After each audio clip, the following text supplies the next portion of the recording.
What's going on, guys? Welcome back to another episode of the Extreme Lifestyle Living Podcast. Now, today, what I wanted to talk to you guys about was how not to feel selfish when attacking your goals. And I think the reason why this is so important for every single one of you guys is, to be honest, not to be too blunt, but a lot of us come from shittier backgrounds, whereas a lot of people in our lives were narcissistic.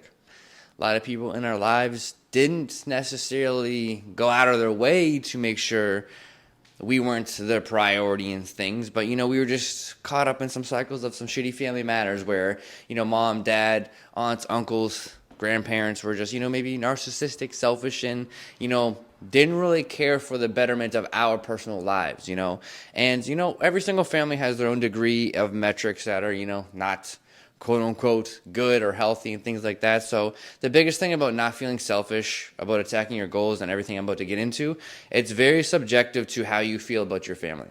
I can't speak for you, nor do I want to. I'm only going to speak from my experiences and how I feel about my family and things like that. And if you've been here for a while, you do understand about my family. I've talked about them a lot. And if you're my clients, you definitely know a lot more. And a lot of the other guys that I talk to all the time with, we're very close. So you understand you understand what I'm saying. So it's really on you to understand where these boundaries in these metrics and measurements are going to be for you to not feel selfish. Because for me, speaking about narcissism and things like that is a lot of parents don't give the best advice in terms of the betterment of someone's life, and I can speak for myself based on my life and the way I've grown up. And like a lot of my clients, you guys are dealing with that as well, where it's your parents are always trying to manipulate you, make you feel guilty, make you feel like you're less than, or if you do something better for your life, it means less for them, or a lot of these different traits, right? And I want to talk about it in a minute, but I want to talk about the main reason why you're not supposed to feel guilty, regardless of your family outcome, regardless of your family dynamic, regardless of any of your relationships, and that's because you owe it to you. You owe it to yourself to be the best version for yourself, period. You have no obligation to anyone in this lifetime. And that's why it's so important to understand what narcissistic tendencies are, traits, etc. Because a lot of us don't even know what a good, healthy relationship with ourselves look like. A lot of us don't even know what a good, healthy relationship at home looks like. A good mom, a good dad, all these different things, So that's why I'm saying it's very subjective as to what you want and want to get out of this life, right? And what you've also grown up with and all these different things. But we can all agree to feeling guilty for attacking our goals and becoming selfish with ourselves. And to keep it clean and simple and to make it easy, I want to talk about changing your life and going to the gym. Every single one of us has felt guilty at one point about not going to an event, or telling a friend no to food, or saying no to a family member about going out and drinking, or something that's going to affect the nutrition, the workout, or something you're committed to in that realm or that avenue of your life you feel guilty with. And then you're met with the crossroads. Do I succumb to the emotions, the insecurities, maybe the peer pressure, and put my goals on the back burner and validate everybody else? And that's not narcissistic in those realms, but your family criticizing you, ridiculing you, maybe in front of the family, maybe even fat shaming you, maybe judging you. That's narcissistic tendencies, because they're projecting their shit onto you. And that's the biggest thing that you got to understand is you're not obligated to fulfill anybody's life aside from your own. And that's why it's subjective to you to understand where your life and family dynamic is. Because, if you did have a good family, good mom, dad, sisters, brothers, and you're just a blatant fucking asshole and selfish with your time, then, you should feel guilty. Because there is a lot of people out there that have fucking great families, great support structures, and they're just naive to it because they're so egotistic. And a lot of us can't really help it because we're caught up in the world of looking for social validation, Instagram, all these different things. We're all looking for validation that we're on the right path. And when you don't know what that looks like for yourself, it's so easy to get caught up in everyone else's world. And that's why it's so important to understand you don't owe it to anybody but yourself to be the best version of yourself. So you can't be guilty or feel guilty at the end of the day for doing the things that are going to make you feel your best and create the life you deserve, period. One of the best and easiest ways to really find out who is in your life that's really supporting you, understands you, loves you, and just can really listen to who you are, make you feel heard without their own bullshit being projected onto you, is really start to look at the subjects of conversation with every single person in your life and really see, are you ever the topic in a good, positive manner. What I mean by this, right? Like my mom, my family, and everything like this, and not my mom particularly, but like that's very fresh, so I don't want to talk shit too bad right now. But there's if you know what's going on, you know what's going on. But to not to use my mom as an example, but let's say like my grandparents, my and other people, my family, like.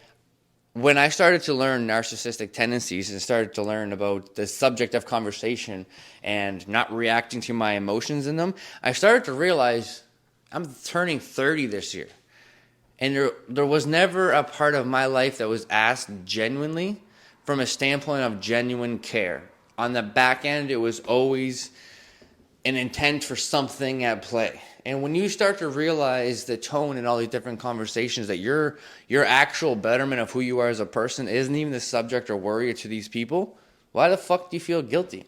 Let's use an example at work, when you actually have something going on at home, maybe a personal matter, maybe a grievance, some stuff's going on, maybe you're just fucking sick.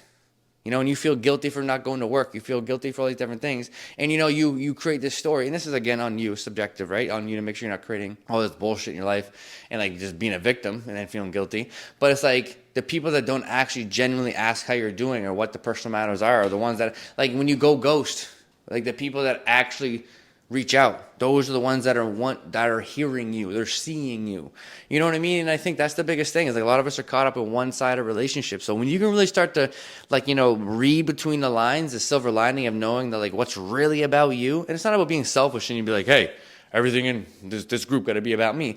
But it's like when you go to someone and let's say you tell them news that's either good or bad, what is their response? Is it around the avenue of you or are they making it about themselves? Like a lot of us can talk about our relationship with food. That's such a hard internal relationship when you really came from a foundation of not knowing education about food, what works for you. And if you struggle with it for a long time, you already feel guilty with yourself of making the right actions and stuff. You don't need anyone around you that's insecure as fuck with their relationship with food to project onto you and judge you for what you're trying.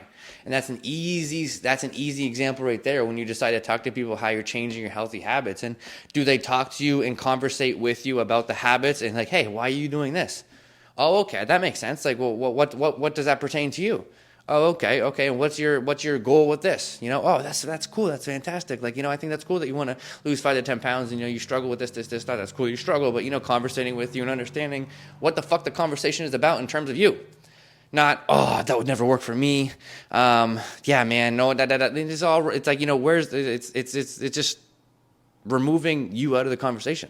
It's projecting themselves within it and be like, man, that would never work for me, or why are you trying that, or I don't think you should do this, or like this worked for me, you should do that. It's like, okay, like we're conversating about a topic, but are we actually conversating about something together? And like it would, depending on the relationship, who's it about? And like this is we can go on about this forever, but I think the biggest thing I'm trying to say with this one is like, really pay attention to the subject of the conversation and attention around that subject. Sometimes you like to celebrate your newest life and other people, and you want to be heard and validated that you got that success as well. Like, yeah, this is such a great thing. Some people want to see your downfall more than you realize because again, your success is a projection of themselves not seeing success. So like who's with you for the real reasons? You know what I mean? Or who's actually like just wasting your fucking time. And another way to really like clean up this episode and just kind of close it off about like not feeling guilty and selfish about going after your goals is you just got to understand what boundaries serve you. Like what boundaries do you feel confident in that make you feel confident that like, hey, like I'm not being an asshole. You literally don't give a fuck about me. Here's the receipts. Especially when you start protecting your time for the gym, protecting your time for like, investing it into areas that are going to benefit your life. Who is finding you selfish for not being with them? Like when you decide to stop drinking, stop doing drugs, if you decide to start going to the gym and stop eating out, which one of your friends are judging you for not doing the misery loves company with them? Which one of your friends are saying, hey, why don't you come and get high with us on the weekends and get fucked up with us on the weekends? How can we keep missing wing night? Or all those things, all you do is go to the gym, or oh, why don't you eat this? Or you care about your calories too much. It's like all these different shits, like whatever boundaries serve you, just like stick to them and understand like these are giving you the outcome that you want. And anyone that truly does give a fuck about you will understand and meet you in the middle with them. And again, it's not about you paving this way and no one can get in the way, but it takes two to tango. And to be honest, to make it the easiest way to sum up the episode is you just start looking at the conversations as, there's 100 bricks in the conversation. There's 100 bricks in the relationship. And are you carrying 75 bricks? They're carrying 25? Because if you go into a conversation excited as fuck about something that's going on in your life, or really needing someone to listen, help you talk about something that's going on, who's heavier? Who's holding the conversation heavier? Are you being burned with it, carrying all the bricks, and it's a one-sided relationship? Or is this person going back and forth with you, tit for tat with the conversation? You feel heard, you feel listened to. Because that's the biggest underlining tone, because it's not easy to change your fucking life. You already have enough shit going on in your own mind, your own life, life is hard. You got enough going on yourself.